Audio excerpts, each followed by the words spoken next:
Hi everyone, good evening. मैं आप सभी को स्वागत करता हूं अपने यूट्यूब चैनल कंपटीशन साथी में। उम्मीद करता हूं आप सभी कुशल होंगे, अच्छे से पढ़ाई चल रही होगी आपकी।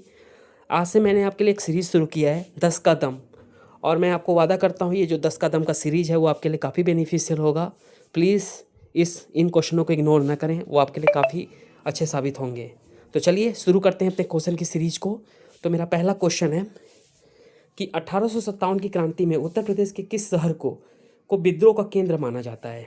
तो आपके ऑप्शन है, फर्स्ट ऑप्शन है 1 मिनट, ओके। तो आपके फर्स्ट ऑप्शन है कानपुर, सेकंड ऑप्शन है मेरठ, थर्ड ऑप्शन है झांसी, फोर्थ ऑप्शन है लखनऊ। तो बताइए इसका सही आंसर क्या होगा, इसका सही आंसर क्या होना चाहिए। तो इसका सही आंसर होगा आपका मेरठ होगा, मेरठ, ओके। अगर हम मेरठ के बारे में बात करें, अगर हम मेरठ के बारे में आपसे बात करें तो मेरठ को भारत के खेल का नगर भी, मेरठ को भारत के खेल का नगर भी, 1 मिनट, ओके। मेरठ को भारत के खेल का नगर भी कहा जाता है क्योंकि यहाँ पे खेल के सामान बनाने का बड़ा उद्योग है यार।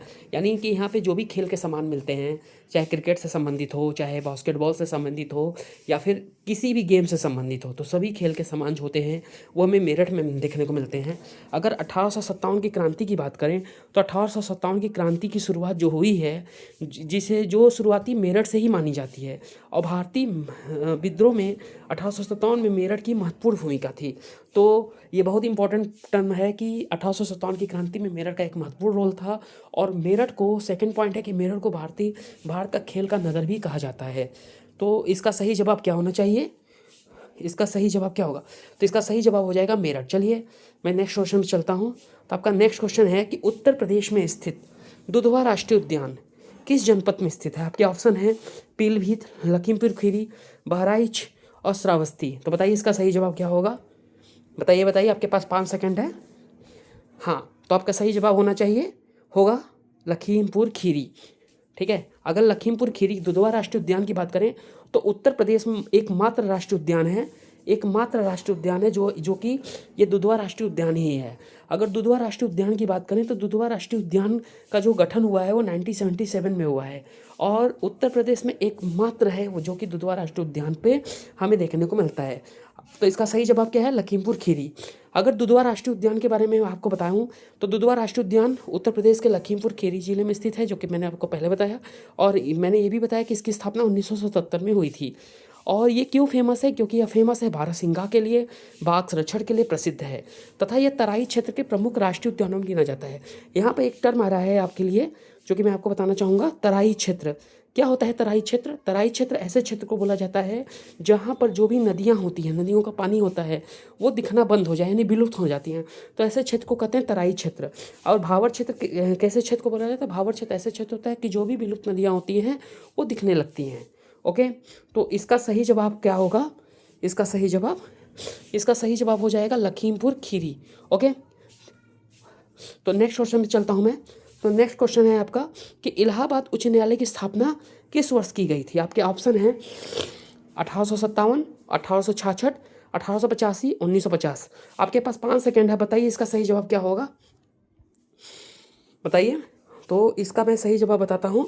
इसका जो सही जवाब है वो है आपका 1866। अगर आपसे पूछा जाए कि जो इलाहाबाद उच्च न्यायालय है, ये जो उच्च न्यायालय की स्थापना हुई है, ये कौन से नंबर के न्यायालय है, तो याद रखिएगा इसका सही जवाब हो जाएगा चौथे नंबर की न्यायालय है, ठीक है।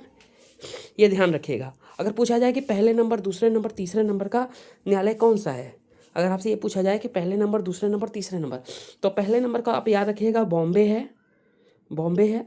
दूसरे नंबर का आप याद रखिएगा मद्रास है, और तीसरे नंबर का याद रखिएगा कोलकाता है, ठीक है। तो कोलकाता, बॉम्बे, मद्रास तीनों का गठन 1862 में हमें देखने को मिलता है। तो नेक्स्ट को यह देखिए इलाहाबाद हाई कोर्ट है, यह इलाहाबाद हाई कोर्ट का दृश्य है, और इलाहाबाद हाई कोर्ट 1866 में इसका गठन देखने को मिलता है। नेक्स्ट क्वेश्चन पे चलते हैं। उत्तर प्रदेश का कौन सा जिला नेपाल और बिहार दोनों की सीमा को स्पर्श करता है, यानी नेपाल की सीमा को स्पर्श करता है और बिहार की सीमा को भी स्पर्श करता है। तो इसके ऑप्शन है महाराजगंज, सिद्धार्थनगर, बलरामपुर, कुशीनगर। बताइए इसका सही आंसर क्या होगा। तो इसका सही आंसर क्या होगा, तो इसका सही आंसर हो जाएगा आपका कुशीनगर हो जाएगा। क्या हो जाएगा, कुशीनगर हो जाएगा, ठीक है। तो इसका सही आंसर कुशीनगर। अगर कुशीनगर पे कभी भी बात करना पड़े तो कुशीनगर का मतलब ये है कि कुशीनगर जिला नेपाल की सीमा से बहुत ही निकट है और इसका पूर्वी क्षेत्र बिहार के पश्चिमी चंपारण क्षेत्र से जुड़ता है और इसीलिए यह स्मारक और व्यापारिक दृष्टि से महत्वपूर्ण माना जाता है। तो कुशीनगर के लिए बहुत इंपॉर्टेंट पॉइंट ये है कि कुशीनगर जो होता है उसका कुशीनगर का पूर्वी क्षेत्र बिहार के पश्चिमी चंपारण क्षेत्र से जुड़ता है। इसी कारण इसका सही जवाब ये हो जाता है कि जब आपसे पूछा गया कि उत्तर प्रदेश का कौन सा जिला नेपाल और बिहार की सीमा को स्पर्श करता है तो इसका सही जवाब हो जाएगा कुशीनगर हो जाएगा। तो चलिए नेक्स्ट क्वेश्चन में चलता हूँ। हमारा नेक्स्ट क्वेश्चन है कि काकोरी किस वर्ष हुआ था। पहला ऑप्शन है 1990, दूसरा ऑप्शन है 1925, थर्ड ऑप्शन 1931 और फोर्थ ऑप्शन है 1942। आप सभी को पता होगा कि काकोरी कांड काफ़ी इंपॉर्टेंट है क्योंकि काकोरी कांड से कभी ना कभी हमेशा क्वेश्चन पूछे जाते हैं, तो ये क्वेश्चन बहुत इंपॉर्टेंट है। तो आप बताइए इसका सही आंसर क्या होना चाहिए। तो चलिए मैं इस क्वेश्चन का आंसर आपको बता देता हूँ। अगर मैं आपसे इस क्वेश्चन का आंसर बताऊँ तो इस क्वेश्चन का आंसर क्या हो जाएगा, ये देखिए आप लोग देख सकते हो ये काकोरी कांड है। यहाँ पे ट्रेन चलती थी, ट्रेन की घटना है। ये घटना हमें 1925 में देखने को मिलती है। तो इसका सही जब आंसर क्या हो जाएगा, इसका सही आंसर हो जाएगा 1925 देखने को मिल जाएगा। अगर काकोरी कांड के बारे में आपसे और डिस्कस करना का मौका मिले तो काकोरी कांड के बारे में आपको और बताऊँ तो काकोरी कांड के बारे में आपको ये बता देता हूँ कि काकोरी कांड 9 अगस्त 1925 को हुआ था। 9 अगस्त 1925 को हुआ था जब क्रांतिकारियों ने ब्रिटिश सरकार को खजाना ले जा रही थी तो ट्रेन को लखनऊ के पास काकोरी स्टेशन घर पर रोका था। इस घटना में राम प्रसाद बिस्मिल, जो कि इंपॉर्टेंट यही टर्मिनोलॉजी है कि कौन कौन क्रांतिकारी शामिल थे, इसमें राम प्रसाद बिस्मिल शामिल हैं, इसमें अशफाक उल्लाह खां शामिल हैं और इसके साथ ही साथ आपको ये भी बता दूं कि इसमें चंद्रशेखर आज़ाद भी शामिल थे और उनके साथियों की प्रमुख भूमिका, इसलिए यह भारतीय स्वतंत्रता आंदोलन की सबसे चर्चित क्रांतिकारी घटनाओं में गिना जाता है। तो याद रखिएगा ये क्वेश्चन बहुत इंपॉर्टेंट है। तो इस क्वेश्चन का सही जवाब क्या होना चाहिए, तो इस क्वेश्चन का सही जवाब हो जाएगा आपका 1925। और आपसे कभी भी डेट पूछा जाएगा तो ये भी आप याद रखिएगा, इसका डेट 9 अगस्त 1925 को हुआ था। ठीक है, चलिए नेक्स्ट क्वेश्चन पे चलता हूँ। उत्तर प्रदेश में कौन सर्वाधिक गेहूं उत्पादन करने वाला जिला कौन सा है। अगर कभी भी आपसे ये क्वेश्चन पूछा जाए कि वर्ल्ड में नंबर 1 पे कौन आ जाता है तो याद रखिएगा इसका आंसर हो जाता है, क्या हो जाता है बताइए, इसका आंसर हो जाता है चाइना। लेकिन अगर पूछा जाए कि इंडिया दूसरे नंबर पे कौन सा है तो उसका हो जाता है आंसर इंडिया। लेकिन यहाँ पे क्वेश्चन ये है कि इंडिया यहाँ पे यूपी के बिहार पे पूछा जा रहा है।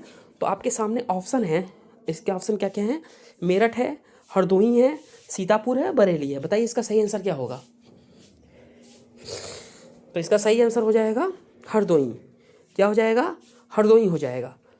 ठीक है, अगर हम इस पर बात करें गेहूं के बारे में तो ये हमें हरदोई में ही देखने को मिल जाता है, हरदोई में देखने को मिल जाता है। चलिए नेक्स्ट क्वेश्चन पे चलते हैं। नेक्स्ट क्वेश्चन हमारा है कि निम्नलिखित में कौन सी नदी उत्तर प्रदेश में अंतस्थलीय जल परिवहन हेतु सर्वाधिक महत्वपूर्ण मानी जाती है। तो आपके ऑप्शन हैं गोमती नदी, यमुना नदी, गंगा नदी, घाघरा नदी। बताइए इसका सही आंसर क्या होगा। अगर आपसे गोमती नदी के बारे में बात किया जाए तो याद रखिएगा कि गोमती नदी एक ऐसी नदी है जो कि मैदानी क्षेत्रों से निकलने वाली गंगा की एकमात्र नदी है। अगर यमुना नदी के बारे में पूछा जाए तो यमुना नदी जो होती है वो गंगा की एकमात्र सबसे लंबी सहायक नदी मानी जाती है। गंगा नदी के बारे में आप जानते ही हो कि गंगा नदी जो होती है, गंगा नदी इतना इंपॉर्टेंट है आपके लिए क्योंकि गंगा नदी जो होती है उत्तर प्रदेश की सबसे लंबी नदी है और इसकी जो दूरी होती है वो 2525 किलोमीटर हमें देखने को मिलता है। घाघरा नदी, अगर घाघरा नदी की बात करें तो घाघरा नदी ही सरयू नदी होती है, ये आप याद रखिएगा। अगर आपसे कभी भी अगर आपसे इसका आंसर पूछा जाए कि इसका सही जवाब क्या होगा तो इसका सही जवाब क्या होगा, इसका सही जवाब हो जाएगा गंगा नदी। क्या हो जाएगा क्वेश्चन, कौन सी नदी उत्तर प्रदेश में अंतस्थलीय जल परिवहन हेतु सर्वाधिक महत्वपूर्ण मानी जाती है, तो इसका सही जवाब होगा गंगा नदी। अगर इसके बारे में मैं डिस्कशन को, ये देखिए गंगा नदी है, गंगा नदी का क्षेत्र है। तो गंगा नदी भारत की सबसे लंबी और पवित्र नदियों में से मानी जाती है जिसकी कुल लंबाई लगभग 2525 किलोमीटर है। गंगा नदी उत्तराखंड के गंगोत्री ग्लेशियर से निकले है। अगर कभी पूछा जाए आपसे कि गंगा नदी का उद्गम कहाँ से हुआ है तो गंगोत्री ग्लेशियर से हुआ है और उत्तर प्रदेश सहित कई राज्यों से होकर बहती है जो कि बंगाल की खाड़ी में गिरता है। ठीक है, नेक्स्ट क्वेश्चन कि उत्तर प्रदेश का पहला सौर ऊर्जा स्थापित नगर कौन सा घोषित किया गया? आपका ऑप्शन है, फर्स्ट ऑप्शन है प्रयागराज, सेकंड है मिर्ज़ापुर, थर्ड है वाराणसी और फोर्थ है कानपुर। बताइए इसका सही आंसर क्या होगा? अगर बात करें प्रयागराज के बारे में तो याद रखिएगा, प्रयागराज में ही जो महाकुंभ हुआ है 2025 में, वो हमें प्रयागराज में ही देखने को मिलता है।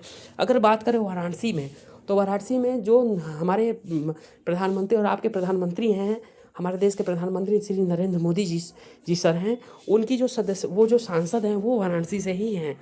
अगर कानपुर की बात किया जाए तो कानपुर को भारत का मैनचेस्टर भी बोला जाता है। क्यों? क्योंकि यहाँ सूती वस्त्र, ऊनी वस्त्र और मोजरी वस्त्र के लिए प्रसिद्ध है। अगर आपको इसका आंसर देना पड़े तो क्या होगा कि पहला सौर ऊर्जा आधारित नगर सॉरी कौन सा घोषित किया गया? इसका आंसर हो जाएगा मिर्ज़ापुर हो जाएगा। ठीक है, देखिए ये मिर्ज़ापुर है। अगर आपसे नेक्स्ट क्वेश्चन है कि चौरी चौरा कांड वर्तमान उत्तर प्रदेश के किस जिले में हुआ था? इसके ऑप्शन है, फर्स्ट ऑप्शन है देवरिया, सेकंड ऑप्शन है गोरखपुर, थर्ड ऑप्शन है कुशीनगर और फोर्थ ऑप्शन है बस्ती। तो बताइए इसका सही जवाब क्या होगा? आपके सामने 4 ऑप्शन है। चौरी चौरा कांड काफ़ी इंपॉर्टेंट है। अगर आपसे पूछा जाए कि वो कौन सा कांड था जिसकी वजह से महात्मा गांधी ने असहयोग आंदोलन वापस ले लिया, तो आप सभी को पता है कि वो कांड चौरी चौरा कांड ही था।